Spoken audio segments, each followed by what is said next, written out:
Was this the best series win of the year for the Cubs? Right now on the Setup Man podcast.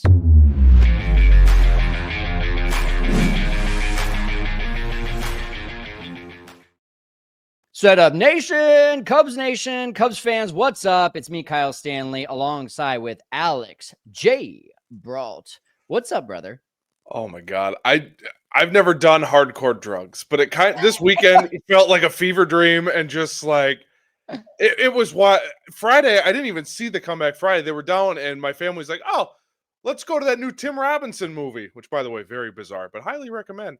And then I get out of the theater, I'm like, "Oh, they won. How'd that happen?" And today they were down. I'm like, "Oh, Jesus, Ben Brown." Doing chores around the house, come back, all of a sudden it's 8-8. What? Like, that was the whole weekend. It was absolutely insane, and I cannot wait to dive into it. I can't wait either. And usually, you guys know, after series, after games, we like to bring you some stats, bring you some big moments. Today is going to be very reactionary. We're going to start with just debating, was this the best series win of the year for the Cubs? And then we're going to get into 11 facts that you will not believe if you go back to before opening day started. And so we're going to go over those 11 facts. In fact, Alex doesn't even know those 11 facts. I'm going to drop them on him right now, and he might be hearing them for the first time. So first of all, I'm officially on paternity leave. So give me a little bit of a break here, because I haven't watched the entirety of all these games, and I'm not even supposed to be doing any content right now, but my gracious wife is saying go for it, because you just can't have a series like that and not talk about it. So I literally turned on this series 5 seconds after PCA hit the grand slam, not because he hit the grand slam, but because I was just like, oh, well, we got a little bit of downtime in the hospital. I'm going to go ahead and press play. And then literally as I pressed play, it said it was 6-4. And then suddenly it was 8-6. I'm like, whoa, that equals grand slam. So that's where I picked up. Yesterday's game, I didn't watch any of, which I'm glad I didn't. I watched a little bit. I saw some hard hit balls. I saw some bad luck. And then eventually it just was out of hand. And then today I watched from the first pitch to the last pitch, and wow, just wow, Alex. Down 4 runs on Friday, down 5 runs on Sunday. They win both games. You could argue they should have been swept in this series. They end up winning it. I still, even as we're recording this 4 hours after the fact, I'm still in shock. Where are you at? I would say I'm the same. I've been buzzing since the final out today. I was blaring "Go Cubs Go," walking my dog. I was blaring "Sweet Home Chicago." Like, I even tweeted it.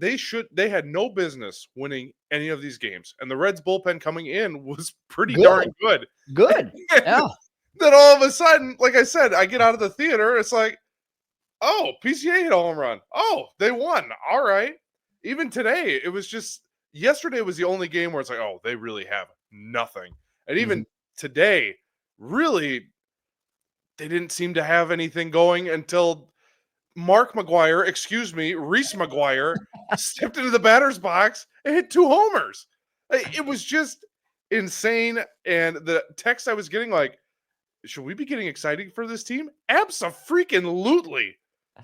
And in case you haven't already known this, I'm not even going to go into it, but all you have to do is Google Reese McGuire John Boy, and you'll see exactly where this guy was just 2 short years ago.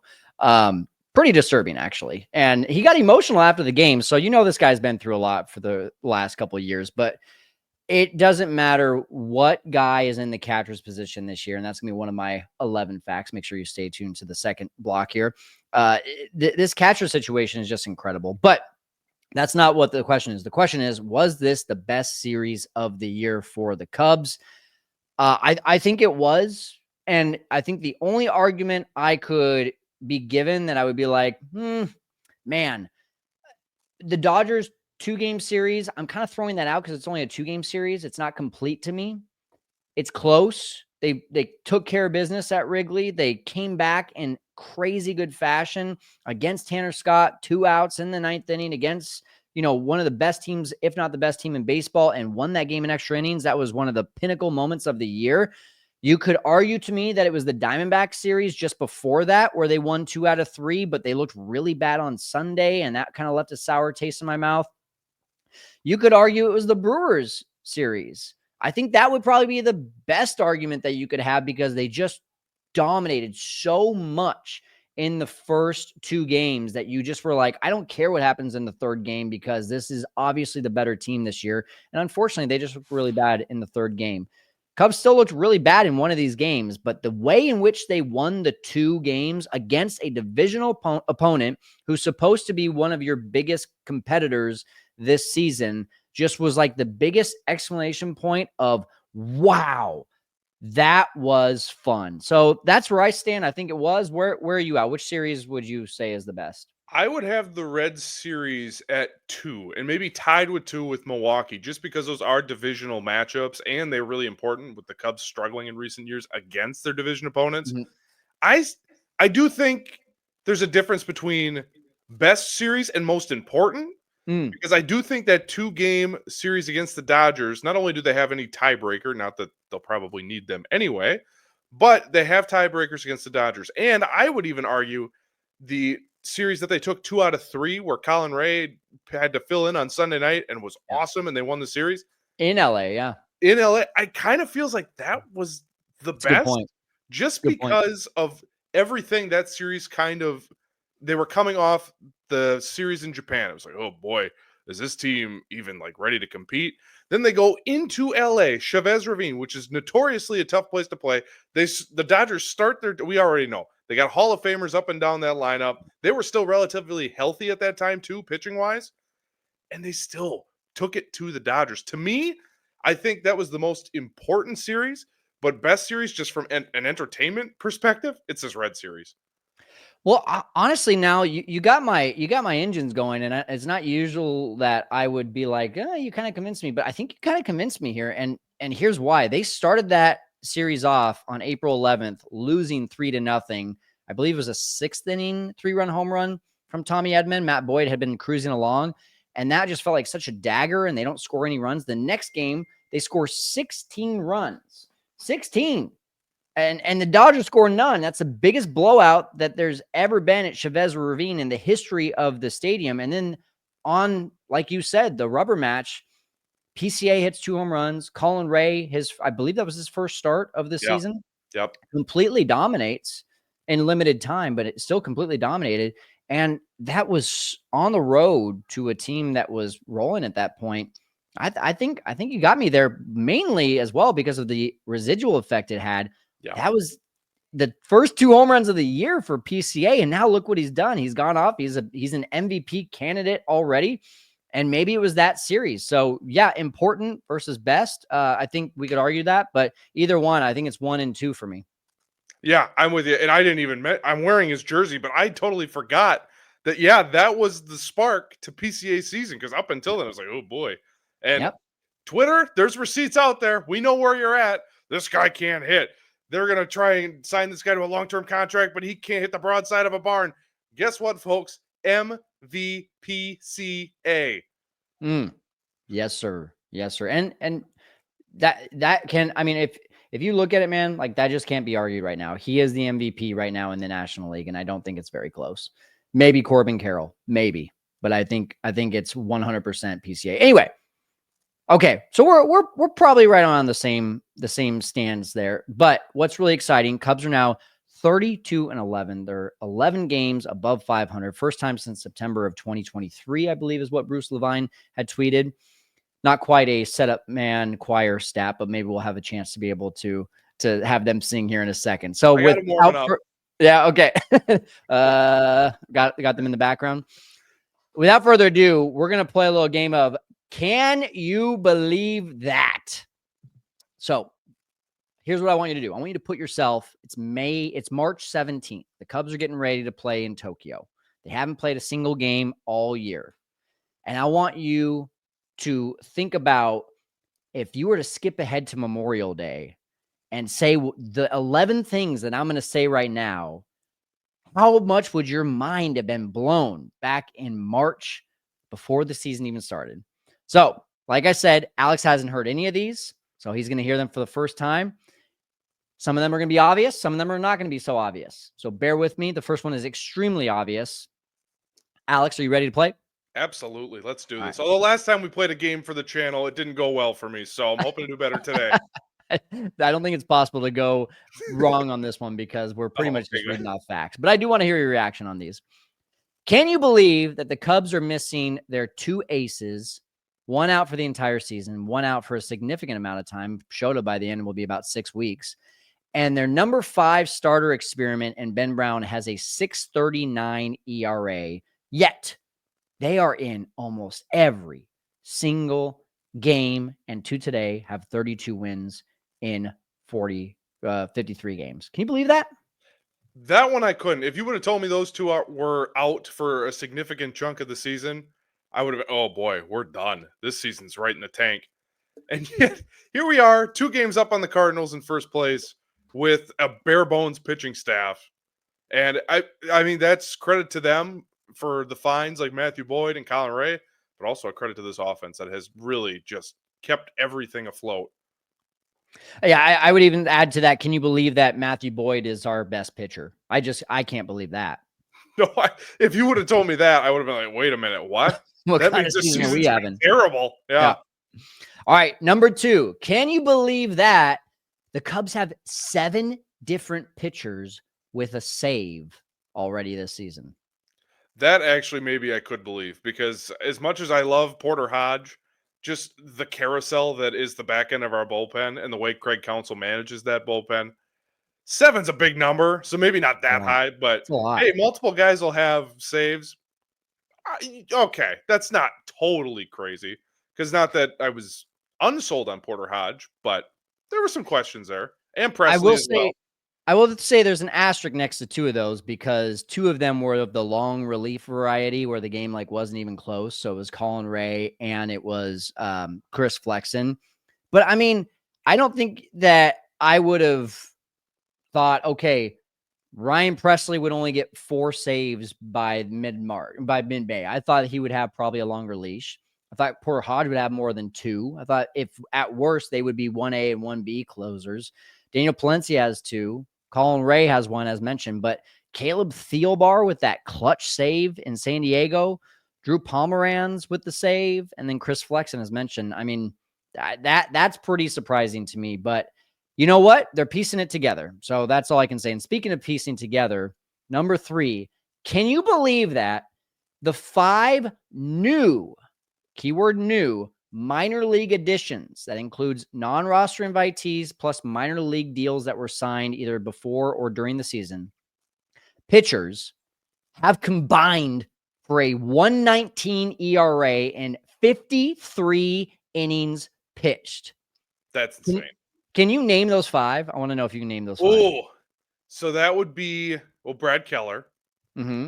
It's not okay. So these are spring training. So Pomerantz doesn't count for this, does he? Oh yeah, he does because he was signed to a minor league deal and then eventually they purchased the major league deal. Gotcha. Okay, I believe. I'm counting him. okay. Let's just say I'm counting him. I'm trying to think of guys who we were like, wait, this guy? Yeah. I don't. No, Colin Ray doesn't. He signed major league deal. We already talked about one of them. I'll give you that clue. Oh, am I just that forgetful a chap? I might be. I'll give you one more clue. He has a save. Oh, I was paying attention, but Memorial Day. Chris Flexen.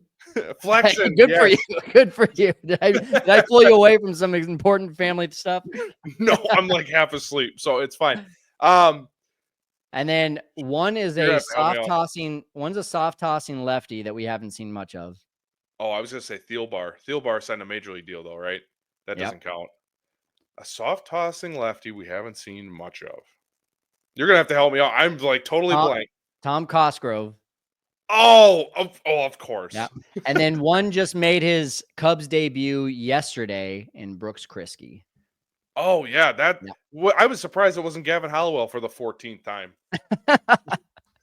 Either way, those are the 5 new minor league additions or non-roster invitee additions that ended up contributing this year, and they have a 1.19 ERA and 53 innings. Like what? And this is the stuff that when you start to hear like, okay, Hodge hasn't been good. Presley hasn't been, well, Hodge hasn't been healthy per se. Presley hasn't been good. You got guys like Merriweather's being DFA'd, stuff like that. You start to wonder, like, oh my gosh, how's that season going? Well, when you hear about these guys stepping it up, that's what evens it all out. So kudos to those guys. That's been super clutch, and I don't think we talk about it enough. Well, and just a quick side note, I know we got to get to more, but can we credit the front office? They take a lot of Yeah. heat from us, the fans. It's not always pretty. I don't love the process all the time as much as you guys don't. But here we are talking about guys like Pomerantz and Keller, and they're fines, and they're being not just productive, No. unbelievable. Pomerantz is like the story of the season. He's unbelievable right now. And that's something too. Like, a lot of you might be listening and being like, well, yeah, but that's really all Brad Keller. I mean, Pomeranz has thrown over 13 innings. Chris Flexen's like quietly has thrown over 10 innings already. Like, this isn't a small sample size from 3 of the 5. The other 2, Cosgrove and Krisky, we don't even know if we're going to see Cosgrove again. And Krisky, we'll see how much we see of him.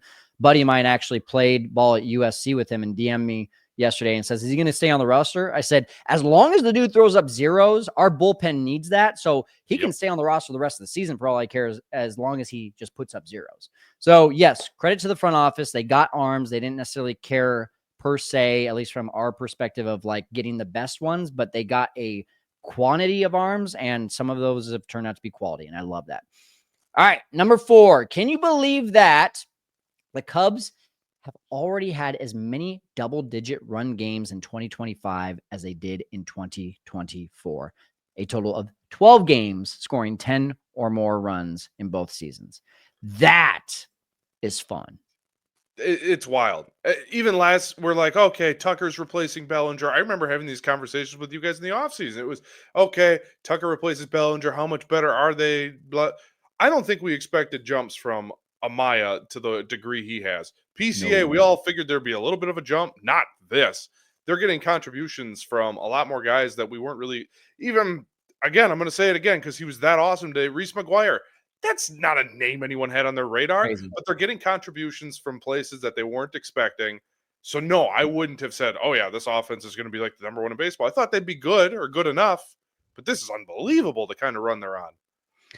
I was going to wait to bring this one up, but since you brought it up, we're going to go to my 10th can you believe it stat, which is, can you believe that Cubs catchers coming after today have an OPS well over 900 with 14 home runs, whereas last year, an entire season, they had 14 home runs and an OPS of 601. They are 300 points better in their OPS. If you don't know what that is, it's on base percentage plus slugging. And they've already matched their home run totals from the catcher's position. It's mind-boggling. Yeah. Yeah. No. Can I believe it? No, I can't. Not that I was ever that down on Miguel Amaya. I always thought he'd be fine, but he's been unbelievable. And then another find, Carson Kelly. I don't think anyone expected him to be, as he says, Barry Bonds. Well, he didn't call himself Barry Bonds, but like, it's just, no. The catcher's position has been kind of a black hole since Wilson Contreras. And it's just kind of, all right, let's try this guy. Let's try this guy. Oh, Amaya, he's in our system. All right, let's try that. And here we are. And it's like, oh, how many Cubs catchers are going to make the All-Star game this year? Like, what? Right. And side note, I think it's got to be disappointing for Moises Ballesteros to see where the organization sees him as a catcher after, what seemed like a very obvious call up for Moises ends up being for Reese McGuire, which is definitely just because of defense. But if he keeps hitting the way he was, even in the small time that he was in the majors, he's going to find some spots here as DH before the year is done. A related question I have for you, not a can you not believe it, but or can you believe it? It's a stat that I came across. The Cubs' best spot in the lineup from an OPS perspective is at 957. Which number in the lineup do you think is the best in the lineup? That's part A of the question. It's just because of the fact that you're asking me, this has got to be like 7 or 8 would be my guess. That number 1 is the Kyle Tucker hole. Basically, it's the number 2 in the lineup at 957. It's basically that Tucker and Suzuki flip flop that has been happening. But second best, yeah, you were on the right track, is the number 8 spot at a 936 OPS, only 21 points lower than the number 2 spot, which is flipping between Tucker and Seiya Suzuki, who both combined have what, like 25 home runs now? Yeah. What's going on there? It's awesome. It's fun, man. All right. Next up, can you believe that the Cubs already have 15 comeback wins this year, and that is tied for second in baseball? This is the time. Oh, choir! If I can find this imaging. Let's do it. Here it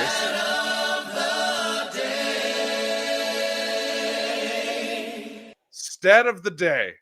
The Chicago Cubs have outscored their opponents 53-3 from the 6th inning on in the last 9 games per marquee.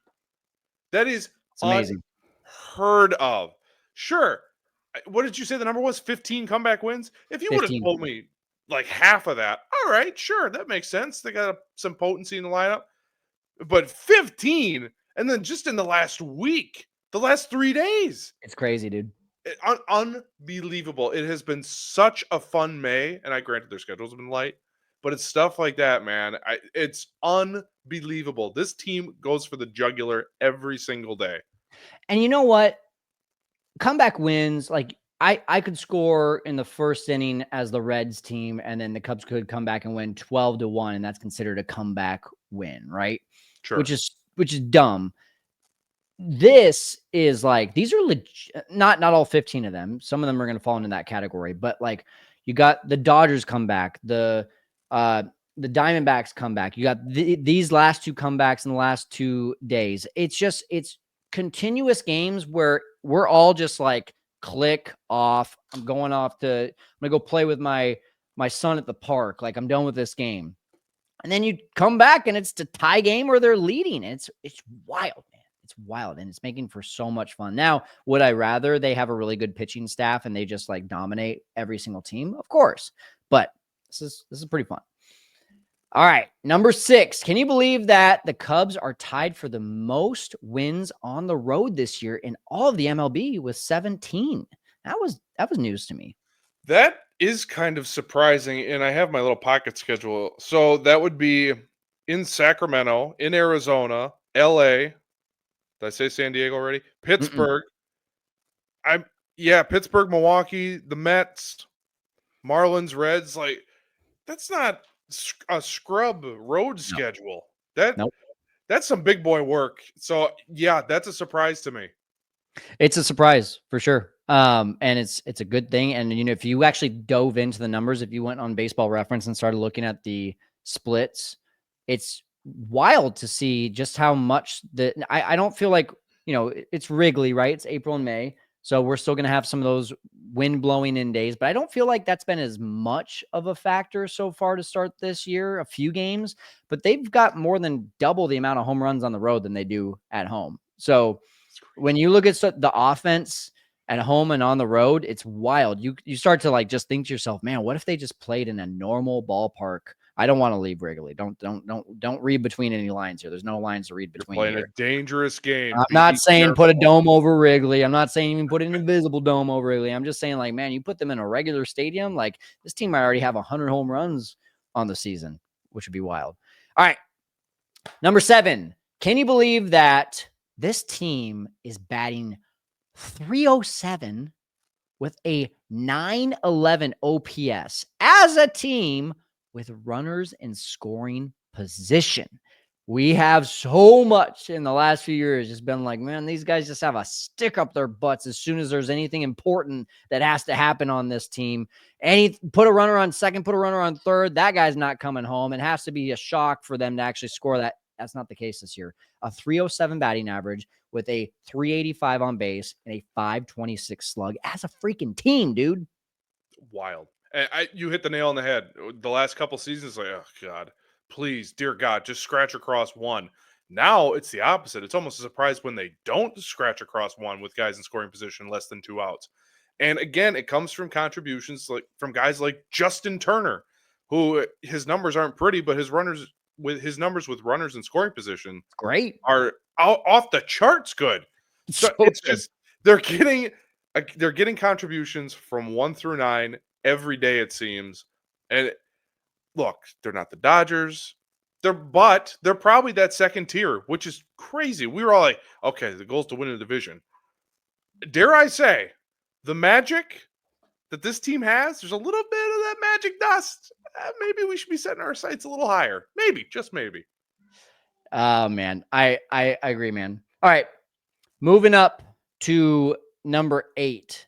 The Cubs have can you believe that the Cubs have the top 2 RBI leaders in baseball in Seiya Suzuki and Pete Crow Armstrong? And oh, by the way, that paces both of those guys to have over 145 RBIs. My That's answer is and maybe. like video game numbers. That's ridiculous. My answer is maybe you could talk me into that, but it wouldn't be those two guys. No, Maybe Suzuki, but PCA absolutely not. no. And yet again, MVPCA. It's just he's had an unbelievable season to the point where even my grandmother, God bless her, doesn't really know what she's watching. Today I saw her in the morning. She goes, "That PCA guy's pretty good, huh? He's real good." I was like, "Yeah, Grandma, get on the bandwagon. Here we go." He can poke the ball, eh? Oh my gosh. That's fun. When grandma knows that something good is going on, that's when you know you're having a good season. Absolutely. All right. Number 9, and we already said number 10, so we're actually down to our final 2.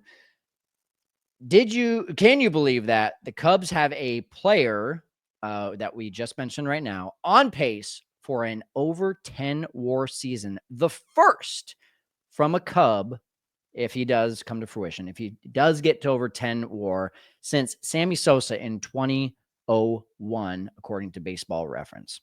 I think he might do it. I just think he might do it.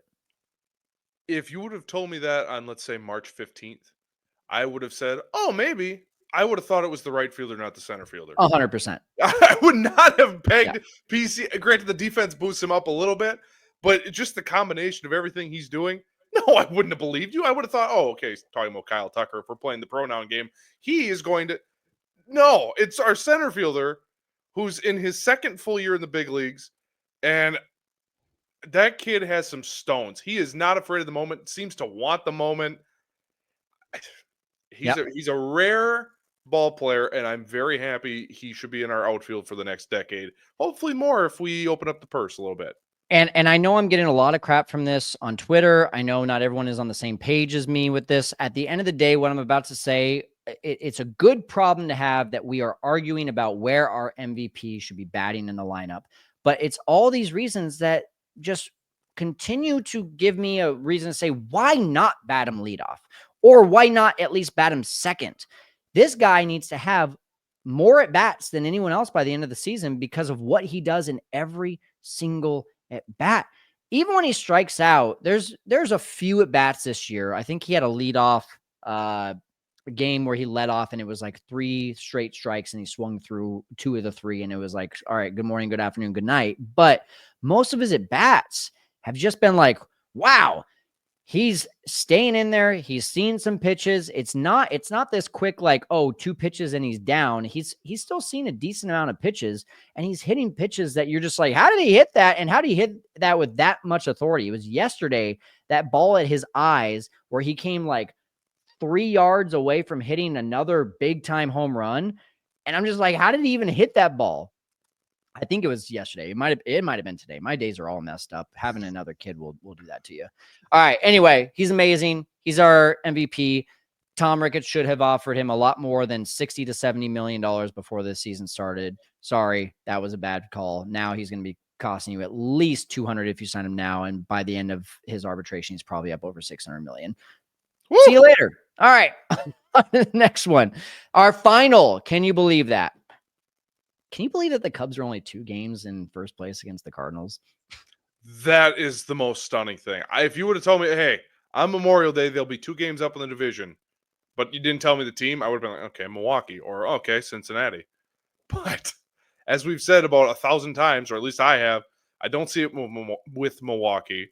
Cincinnati, while I was impressed by their starting pitching this weekend, the offense, their bullpen, we took it to them. So I would imagine their bullpen's going to take a step back, at least for the next week or so, while recovering. But St. Louis, What? Like the Undertaker in wrestling, just out of nowhere, we thought they were dead and buried. All of a sudden, oh, here they come! Here come the Redbirds. It's like, of course, we're going to be battling with them all season because, of course, we are. I still stand by that this is a phase, and I don't think this is going to happen for the entire season. I mean, if you take out really what their last something along the lines of 15 games, they were below 500. They weren't playing very well. They've got a lot of guys that are way outperforming their projections, and already some of those starting pitchers have started to come back down to earth. But I mean, I think the bigger surprise for me is if you told me that we were 32-21, 11 games over 500, I would have been like, yeah, I mean, with this division, we're probably 4 or 5 games in first place, not just 2. And then if you told me it was against St. Louis, I would be like, you mean the team that didn't spend $1 all off season? I think they came in like what in February, and I think got one guy. I don't even remember who it was. Yeah. But for the longest, they were on that list of like, oh, look, the Marlins and the so-and-so and the Cardinals have not spent a single dollar all off season. You're like, well, I guess the Cardinals are bowing out already. They said it themselves. They're like, yeah, we're not, whatever, lost season. Can't believe it. Well, and fun fact, so it just, I haven't done a deep dive on this. Looks like they've been awesome at home. They're 19-8 at Busch Stadium. Their away record is 11-15. There you so go. It could just be a home field thing. Sometimes teams just play really well at home, and there's not really any rhyme or reason for it. Some teams love playing in boring cities. All right, we're gonna go ahead and wrap this thing up with tomorrow's game. It's gonna be against the Rockies. I think Tyone's pitching. We got a 3-game set against the Rockies at Wrigley Field. The reason I'm not going deep into this is because I don't care who's pitching for the Rockies. I don't care who's pitching for the Cubs. This is a must-win, a must-sweep, series, not because of the timing, not because of the importance, not because of anything except for the fact that this is the worst team likely by the end of the year in Major League Baseball history. And the Cubs did exactly that to the White Sox last year, who were the worst team in Major League Baseball history with 121 losses. They swept them. They took all 4 games that they played against them. So you need to take at least all 3 that you see against the Rockies in Wrigley Field. I rest my case. That's all I have to say about that. No more questions, Your Honor. And to quote the great late Al Davis, just win, baby. That is your goal the next 3 days. Just win, baby. All right, guys. That's going to do it for us here on the Setup Man podcast. It was fun talking about the Red Series. It was really fun kind of looking at what this team has accomplished already so far in such a short season. But we're going to go put our arms on ice. We'll see you mañana for the post-game show. Are we doing tomorrow night? Ty and I will be back at it. Oh God, I'm emotional. He's really excited, guys. Let's run that back. Yeah, tomorrow, Ty and I post-game show. We don't have an exact time yet, but tomorrow night we will be doing it after the first game against the Rockies. So just win, baby. We'll see you there, guys.